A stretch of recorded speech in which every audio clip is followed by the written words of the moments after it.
Яг хэдхэн хоногийн өмнө соёлын сайд ард түмнээс сонгогдсон улсын их хурлын гишүүдийн өмнө өөрөө бүхэл бүтэн яамны сайд бас ард түмнээс сонгогдсон гишүүн хүн байж асар том худал хэллээ. Юу гэж хэлсэн бэ гэхээр миний кино буюу баавга олгосон киноны санхүүжилтийн 30%-ийг улсаас өгсөн гэж хэллээ те. Өнгөрсөн хугацаанд бол энэ баавга олгосон Сэр Сэрсайлих, Чимээгүй хотын жолооч гих мэтлийн олон кинонууд бол энэ сангаар дамжиж өөрсдөө нийт санхүүжилтийнхаа 70%-ийг олж сангаас 30% авч нь олон улсын зах зээл дээр гарт.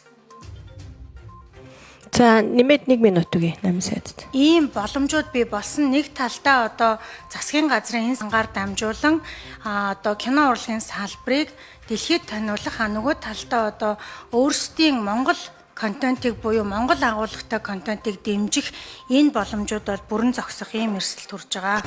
Би энэ киног бүтээхэд энэ үгийг би дахиад хэлье. Бүтээхэд заяа. Кино урлагийг дэмжих сангаас нэг ч төгрөг аваагүй. Аваагүй гэдэг хэлэх шалтгаан надад байгаа. Яагаад гэвэл би энэ киног хийхийн тулд аюул олон хувийн байгууллага, олон улсын байгууллага бүр ингээ хувь хүмүүстэй ингэж уулзж ийж те хамгийн сүүлд нь би байраа зарч хийсэн кино байхгүй юу.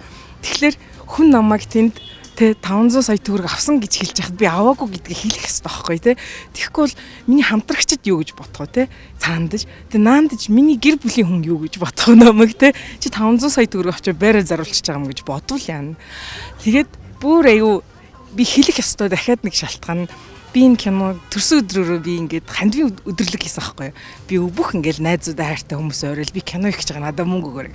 Тэгээд надад 100,000 төгрөг, 200,000 төгрөгтэй, зарим нь 1 сая, зарим нь бүр 5,000 төгрөг явуулсан ийм олон хүний хандвар энэ кино бүтээгдсэн. Би дахиад хэлье бүтээгдсэн байхгүй юу. Тийм бахад 500 сая төгрөг авсан гэд сайд хүн хэлж байгаа учраас би аваагүй гэдгийг хэлэх ёстой. За одоо намайг юу авсан бэ гэж энэ хүмүүс хэлээд байгаа вэ гэхлээр 2023 онд Berlinale Talents буюу ийм залуу кино уран бүтээлчдийг дэмжих ийм маш том хөтөлбөр байдаг. Жил болгон 3500 орчим өргөдөл очоод 200 уран бүтээлчийг сонгож Берлиний кино наадмын дэргэд хөгжүүлдэг ийм сургалт тахгүй. Тэр нь би тэнцчихэд асар баяртай байж исэн чинь кино урлагийн зөвлөлөөс залгаад ингээ баяр хүргье бид нар та нарт ингээ онгоцны шин зардлын дэмжлэг үзүүлье гэж хэлсэн. Тэр үед бол би маш их баярлсан. Тэгээд би тэр зардлыг аваад ингээд яваад ирж байгаа. Тэр чинь баавга олгосон кинонд биш хувь уран бүтээлч зол жаргал өгж байгаа байхгүй. Тэгээд ирсэн чинь одоо чи мөнгө авсан юм чи сургалт орно шүү. За окей тэгвэл бүр ингээд тэг би ингээд би дэмжлэг гэж батсан байхгүй. Тэгсэн чинь тэр нь юм бартер юм уу те юм бүр ингээд энэ бол дэмжлэг биш. Энэ бол ингээд намайг ажил гүйцэтгэх гэж байгаа байхгүй авсан мөнгөндөө. Тэг би тэгья гэд би нэг авсан мөнгөндөө тэд нар нэг 30 гаруй хүнд оруулах болов гэсэн чинь бүр 130 хүнд сургалт оруулсан. Тэгээд бүр ичихгүй ингэж хэлж байсан. Энэ сургалтыг чинь бичиж аваад бид нар сайтаа тавьчих уу те. Гэт хувь хүний ийм мэдлэг боловсрал уран бүтээлчтэйгээ чадварыг юусоо үнэлдэгөө ийм дээрлэгдэг, мөөлчдөг юм уус ахгүй. Тэгэхээр энэ авсан мөнгөө би юу гэж ойлгох? Өн чин дэмжлэг биш би ажил гүйцэд энэ миний цалин байна гэж би ойлгож байгаа. Би ингэж ойлгосоор ч явах болно. Харин дараа нь баавга олгосон кино, Каннын кино наадам шалгарах үед би Хэвлэлийн баг хурлаас өмнө би ундрал дарга дээр явж байгаа. Энэ миний хүндэл гэхгүй юу? Монгол кино шалгарлаа гэдгээ би хэлээд тэгээд одоо бид нар эн чин Монгол зураглаач хүний нүдээр зөвхөн монголчууд зураг авалтаа хийсэн. Энэ бахархам зүйл ахгүй. Биднийг багаар ажиллаж чадахгүй гэж хэлдэг. Энэ олон гадаад явж байгаа кинонууд чинь дандаа гадаадаас гадаад зураглаач, гадаад дууны найруулагч, бүр гадаад туслах найруулагчаа чирж ирээд найруулагч нь л Монголын кинонууд байдаг байхгүй юу? Тэг би баярлаад ингээд би юмар байна гэд тэгсэн чинь итгэлгүй байсан. Одоо сан дээр мөнгө авахгүй гэж байгаа байхгүй. Тэг би та нар Монгол киноны түүхэнд юу болоод байгааг ойлгохгүй байна. Ямар чухал юм болж байгааг ойлгохгүй байна. Миний зардлыг бол ингээд миний хамтарсан продакшн гаргаад ингээд явчихж байгаа. Тэгэнгүүт би монгол хүн болохоор тэнд энэ кино урлагийн түүх бүтэж байгаа учраас энд чинь энийг бүтээсэн зураглаачтайгаа би алхахыг хүссэн. Тэ би продюсертайгаа алхахыг хүссэн. Би хүүхдүүдтэйгээ алхахыг хүссэн. Каннын кино наадам 7 хүн явсан. Яг энэ киног төлөөлж кино уран бүтээлчээс би миний 3 жижигчүүн хүүхэд зураглаач 2 продюсер ингээд 7 хүн явсан. Тэгээд за тэгвэл би өөрөө хандив цуглуулад ингээд явчаа. Ягаад гэвэл зураглаач нь очихгүй бид нар өөрсдөө нүдний булаа болох үйл явдал ахгүй юу. Тэгээд хэлсэн чинь хандив цуглуулна гэдэг үгнээс минь асар айсан. Тэгээд сайдтайгаа яриатий. Тэгээд сайдын нөөцийн багцнаас 2 уран бүтээлч шин дэмжиа гэж хэлсэн байхгүй юу. Тэгэхээр яаж ийн 2 уран бүтээлч дэмжил надад ч үгүй зул жаргал аваагүй тэрий чинь те. Энийг одоо ийм дүрслэлийн хилтэй зурлаач чинь авч тэнд Монголын нэрийг гаргаж хевсэн дээр алхачаад ирсэн байхгүй юу.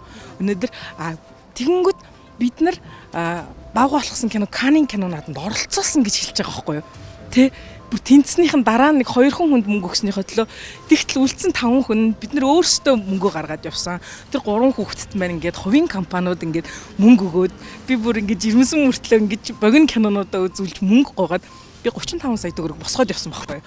Тэгтэл тэрийг минь бүтэн жилийн турш хулгайж бид нар явуулсан гэж ярь бүх зардлыг нөхцөн юм шиг ингэж ярьж исэн. Тэгэхээр одоо би бол ерөөсөө ингэж бодож байгаа. Энэ бол би авах ёстой зүйл авсан. Би бол өндөр мэдлэг боловсралтай боловсон хүч. Би өнөөдөр төсөл бичиж чаддгүй уран бүтээлчд би 130 хүнд би нэг хүн 100 мянган төгрөгөөр ордог хичээлээ би өнгөө орсон. Тэр би авлагатай. Би авлагатай энэ газраас те. Тэгэнгүүт ингэж хэлж байгаа. Тэгээд чи наатахаа ингээд эрт хилээд шүүхтэд явахгүй яасан. Чи мөнгө авсан л шүү дээ. Уучлаарай өнөөдөр шүү дээ те залуу уран бүтээлч заяа. Юу энэ зөвлөл мөвлөл байтугай заяа. Балиар кино хийдэг ах эгч нарыгаа өдөөс аач дуурахаас айдгийн бүгдээрээ энэ салбар чи хитрхи жижигэн ахаа ихчээ гэж долиж бэлдэж явж идэл оршдог ийм өрөвдөлттэй байхгүй юу. Өнөөдөр намайг тэгэл тэр Берлиний кинонуудад баг болохсон өмнө штэ. Яваад ирсний дараа эдгээр намайг ингэж хөтөлмөрийн үйлчлэг хийлээ гэж хэлэхэд хэн намайг сонсох юм.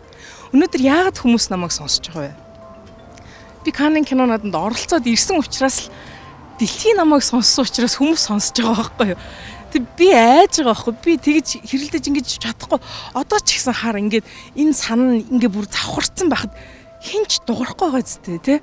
Гэтэ би нэг зүйлийг үнэхээр хэлмээр байна. Энэ сан бол залуу уран бүтээлчдийн хувьд үнэхээр чухал сан юм шүү тэ. Даанч энэ сангийн мөнгийг шийдэж байгаа зөвлөл энэ 11 хүн хитрхи өндөр настай, хитрхи хоцрогдсон. Бага залуучууд нь бол зөвхөн өөрийн ашиг сонирхлын төлөө тэнд байж шийдвэр гаргадаг. Дээрэс нь ундрал гэдэг хүн бол асар өнгө, зүс, царай, нэр хүнд хардаг. Өөрийг нь гоё сайхан гэж хичээ гэж явуулахыг ингэж харж хүсдэг. Энэ хүн бол төрийн ажил хийх ямар чадваргүй, харилцааны ийм ур чадварч байхгүй ийм хүн өнөөдөр төрөөс нэг олон жил киночдын мөрөөдөж явсан сангийн толгой дээр суучгаад тэгээд яг үнэндээ залуу үеийг дээрлэхэж байна. Би одоо юу гэж бодож байгаа гэж бүр ингээд залуучууд өөрсдөө дуураагүй штэ. Энэ татан буугдаг заяа. Та нарт яаж хичээгээд олдохгүй мөнгө юм чин буугдаг наа чин тийм биз дээ те.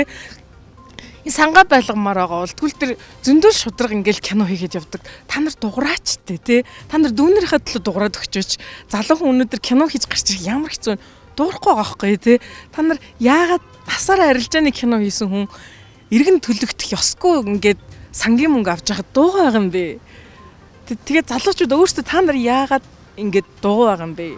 Та нар энийг аваад хүссэн дүрслэлийн хэлээрээ ийм эрсдэлгүйгээр оролдлого их боломжууд байна шүү дээ. Тэг миний бодол бол одоо ийм л